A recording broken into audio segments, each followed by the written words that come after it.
Moi! Nyt olisi tarkoitus tehdä päivitetty video. Eli mulla tuli myyntiin tuossa lokakuussa 2020 Hiemokivi Pack. Eli se oli tämä kiinalainen kivisarja, josta löytyi karkeudet 800 ja 3 tonnia.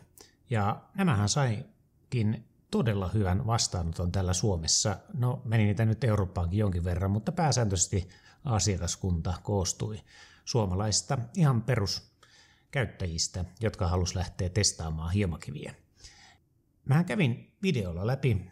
Kannattaa käydä katsomassa, että löytyy tuosta kommenteista se linkki sille vanhalle videolle, että siellä mä käyn pikkusen yksityiskohtaisemmin läpi näitä kiven ominaisuuksia. Eli tässä uudessa versiossa 2 kivethän on ihan samat. Väri on vaan vaihtunut. Yksi karkeus on tullut mulla nyt lisää tähän arsenaaliin. Ja mähän tein näitä kiviä valitessa niin aika paljon töitä, että mä löysin niin kuin hyvän valmistajan. Nimittäin kiinalainen hiemakivituotanto ainakin tässä viime vuosina niin on kyllä laahannut kyllä todella pohjalla, eli reippaasti japanilaisen tuotannon perässä. Eli pääsääntöisesti sieltä on saanut joku älyttömän pehmeitä, eli käytännössä ihan käyttökelvottomia kiviä, tai sitten aivan törkeän kovia raastinrautoja, joilla ei käytännössä tee yhtään mitään. Ja sitten kun mä löysin valmistaja, joka käytti ihan käytännössä japanilaista tekniikkaa siinä tuotannossa, niin se oli aika selvää, että sieltä löytyy sitten heidän valikoimasta tuote. Ja täytyy sanoa kyllä nyt ehdoton plussa kiinalaisille, että ne kuuntelee asiakasta. Mä annoin sinne muutamaa palautetta silloin, he muuttivat vähän sitä rakennetta siinä kivessä. Ja nyt sitten vielä tämä toinen tärkeä palaute, taisi olla yksi niistä ainoista kriittisistä pointeista, joita mä tuossa videolla aikaisemmin annoin tästä kivestä vähän noottia, oli se koko. Tässä on nyt tämä uusi kivi ja vanha kivi. Nähdään, että pituutta on tullut reippaasti lisää. Ja mikä parasta, niin paksuutta on tullut se 2 milliä lisää, eli on 30 milliä nyt. Leveyttä, siellä on 5 milliä lisää, eli ollaan 65. Ja pituutta on tullut sitten se 25-30 milliä, eli nyt tässä on pientä vaihtelua. Kun mä katson tätä sarjaa, niin mulla on tässä niin pisin taitaa olla 210 milliä, eli on ihan siellä japanilaisen niin sanotun standardin mitoissa, mutta sitten se on sieltä jostain 208 milliä ja liikkuu vähän ylös alas. Eli semmoista heittoa heidän tuotannossa. En tiedä, onko tarkoituksenmukaista vai ihan muuten vaan, mutta ei anneta sen häiritä. No, mitä mulla on nyt sitten tullut tähän muutosta? Eli tosiaan kivihän on tekniikaltaan, rakenteeltaan ihan samanlainen, mutta mulla tuli tähän mukaan tämä 400 kivi, eli hyvin moni asiakas niin kun haki vielä karkeampaa kiveä, ja multahan löytyy niin kun muita merkkejä, mutta niin oli kiva saada se tähän samaan sarjaan, tämä 400. Eli se on nyt mukana. Sitten löytyy tämä 800, joka itse asiassa on kyllä mun mielestä ollut niin kuin todella hyvä kivi. Ja sitten palaute tästä 3 tonnisesta on ollut yllättävän positiivinen. Eli sen huomaa kyllä, että kun tätä 3 tonnista alkaa käyttämään, että ollaan tekemisissä niin kuin hintaluokkansa varmaan kärkikivestä. No yleisin kysymys, mikä mulla tuli, kun mä tätä pakettia nyt myin, että mitä asiakas saa, kun hän sitten sijoittaa japanilaiseen kiveen, niin tämähän on mielenkiintoinen kysymys ja se on vähän niin kuin sama nyt, kun vertaisi vaikka sitä 20 tonnin autoa ja 100 tonnin autoa, että molemmilla pääsee sieltä pisteestä A pisteeseen B. Toinen kulkee ehkä mukavammin, tehokkaammin ja ehkä jopa voi olla se kestävämpi, mutta periaatteessa sä saat ne veitset teräviksi tällä ja sä saat sen sillä 150 euron paketilla. Sieltä löytyy ilman muuta niistä kalliimmista sarjoista sitä käyttömukavuutta.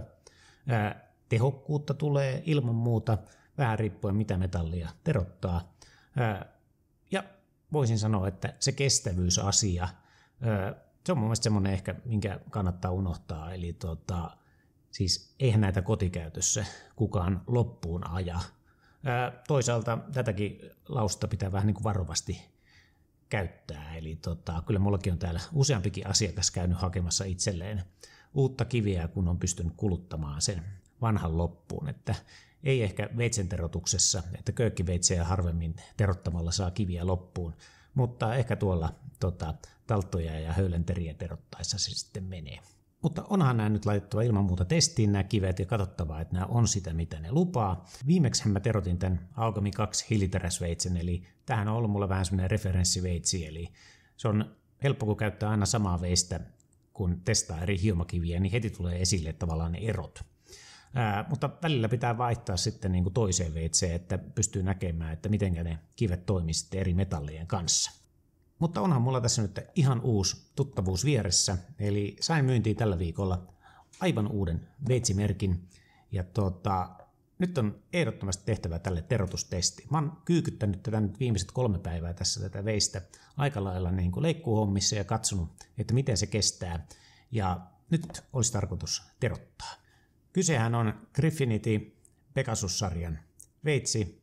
Näitähän löytyy 5 erilaista veistä siitä sarjasta. Mulla nyt on 3 erilaista myynnissä. Että on tätä kokkiveistä, sitten löytyy santokuu ja sitten löytyy semmoista yleisjutility-veistä. Tämä on vähän yli 200 millinen veitsi ja tulee tämmöisessä kivassa paketissa. Tämä on mielettömän hyvän näköinen kokkiveitsi. Eli tämä on AUS 10 Damaskus terästä 45 kerrosta, kovuuteen 62 lämpökäsitelty. Se on Fulten kahva. Mä oon ollut aika tarkkaajana siitä, että miltä se kahva tuntuu leikatessa. Ja tässä se istuu kyllä mulle hyvin. Eli, mitä se tuo tullessaan tämä Fulten? No se tekee oikeastaan 2 asiaa. Veitseen tulee painoa. Okei, se on toiselle vähän huono juttu, mutta toisaalta sitten se tuo siihen tietyn tukevuuden ja sitten se tuo siihen sen ultimaattisen tasapainon.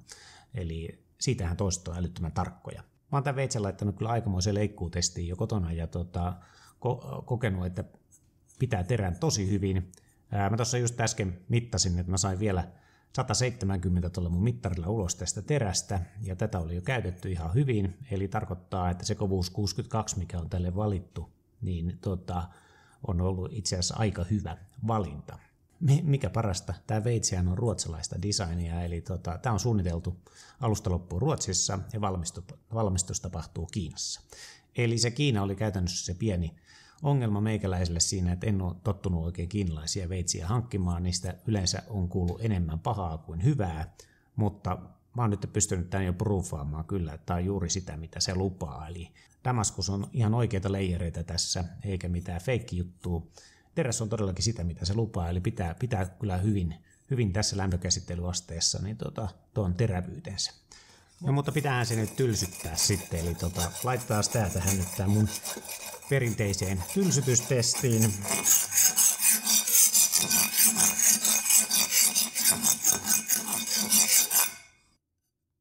Itse asiassa yllättävän hyvin kesti ton.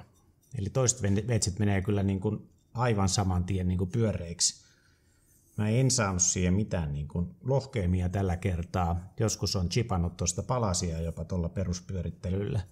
Että tässä sai semmoisen perustylsytyksen. Nyt lähdetään sitten terottamaan. Okei, lähdetään tästä 400 kivestä liikkeelle. Eli nämähän on periaatteessa tämmöisiä, voisi melkein sanoa, että semi-splash and go. Eli vähän tuosta kritiluvusta riippuen, niin ihan niin kuin 30 sekuntia - 2 minuuttia vaatii vettä. En nyt ole silleen katsonut, eli mä oon nyt laittanut tonne altaaseen ja kaatanut vettä päälle ja antanut sen olla siellä sen 2 minuuttia ja niin homma on sen jälkeen ollut ihan bueno. Eli tosiaan paketissahan tulee tämä 180 karkeuden omaava tasoituskivi, joka on ihan pätevä kivi hintasekseen. Ja huomasin, että kannattaa olla tarkkana, että jossain kivessä voi olla tässä reunassa jotain teräviä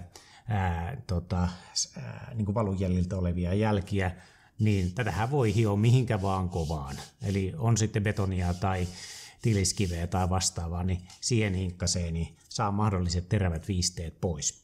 Ja yhtä hyvin sä voit lähteä hiosta vaikka tätä sun karkeita kiveä,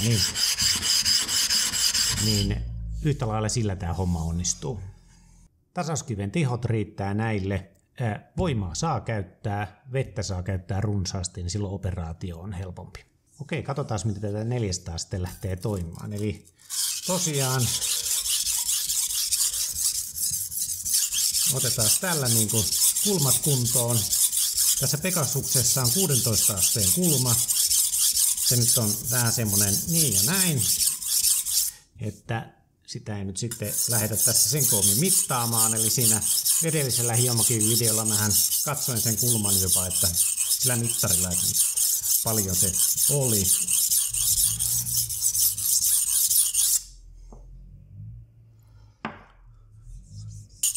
Okei, kyllä tällä metallia näyttää irtoavan tähän.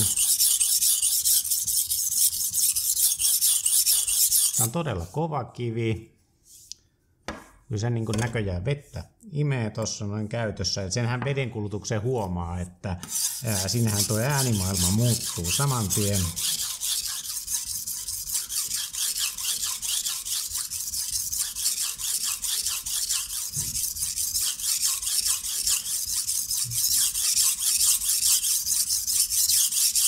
Jaha, tässä on nyt tämä kivi näköjään toimiikin silleen, että vähän pitää pintaa saada näköjään rikki, niin sitten se lähtee niin kuin aggressiivisimmin ottamaan.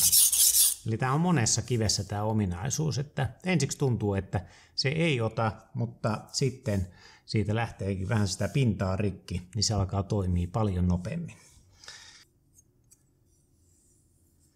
Nyt ne itse asiassa yllättävän aggressiivisen kierteen tuohon muodosti.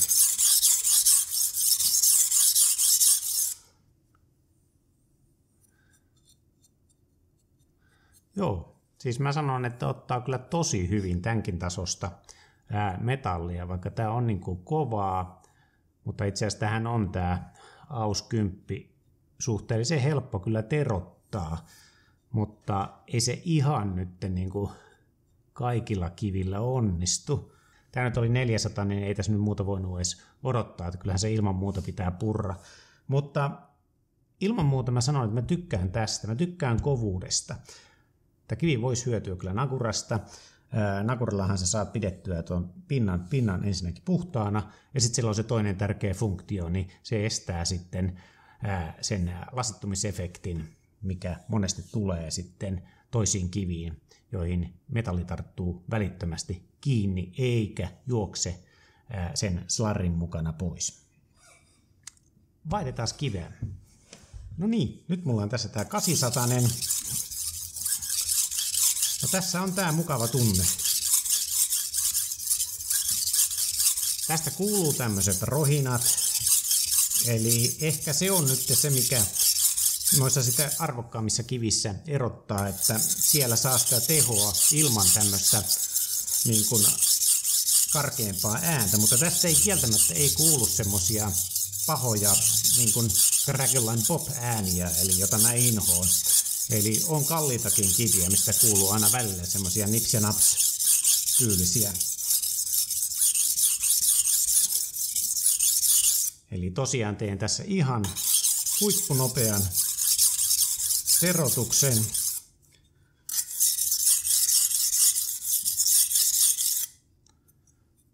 Että ihan nyt näin nopeasti en nyt veistä normaalisti terota, mutta niin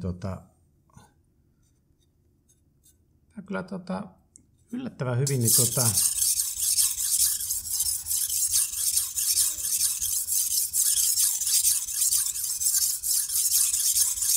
yllättävän tehokkaan tuntuneen on.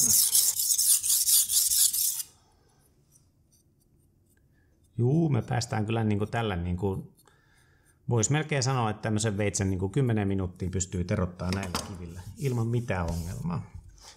No niin, ja sitten vielä tämä viimeinen, joka oli itse asiassa monen käyttäjän ehdoton suosikki. Tämä on nimittäin tästä sarjasta varmaan se ehdottomasti laadukkain kivi. Äänimaailma on mukava, ei ihan yllä tonne niin kuin Naninka Superstone 3-tonnisen suhisevalle osastolle, mutta niin ei täältä niin kuin pahoja rohinoita kyllä kuulu. Tää on näistä kivistä itse asiassa ainut, joka vähän niin kuin tuommoista slarrimaisempaa pintaa irrottaa tohon harmaata. Eli tähän tulee näkyviin tämmöistä harmaata pintaa. Ja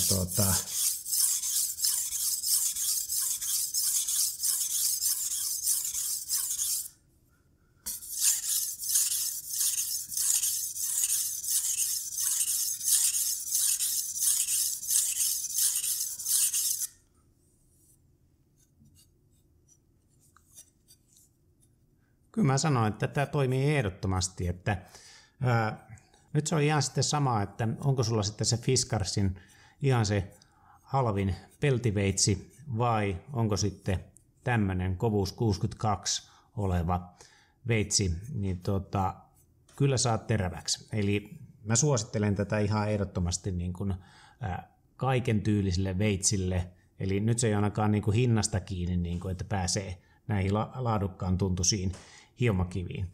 Eli paketin hintaahan on saatu alas sillä, että mukana on huokeampi tasoituskivi ja mukana on sitten teline, joka siinä edellisellä videolla aika hyvin sitä kommentoin, että jos niin kuin jostain sitä negatiivista voisi antaa tässä paketissa, niin se kohdistuisi tähän telineeseen, mutta ihan tässä perusterotuksessa paikalla se pysyy, eli sehän ei ole mikään ongelma. Että moni on monesti ollut enemmänkin huolissaan siitä telineen paikalla pysymisestä. Mä en ole itse asiassa huomannut koskaan mitään ongelmaa sen suhteen, eli pitää muistaa, että terostaessa paine kohdistuu kumminkin tuonne alaspäin pöytää kohti, eli se ei ole pitää sitä paikallaan.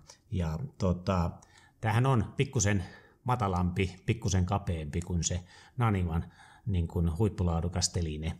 Ja ehkä sitten se asia, mikä pitää muistuttaa, eli jos haluatte, että ne tangot pysyy niin kuin todellakin niin kuin hyvässä kunnossa, niin tämä kannattaa kuivata. Eli nämä ei todellakaan ole mitään rosteriputkia.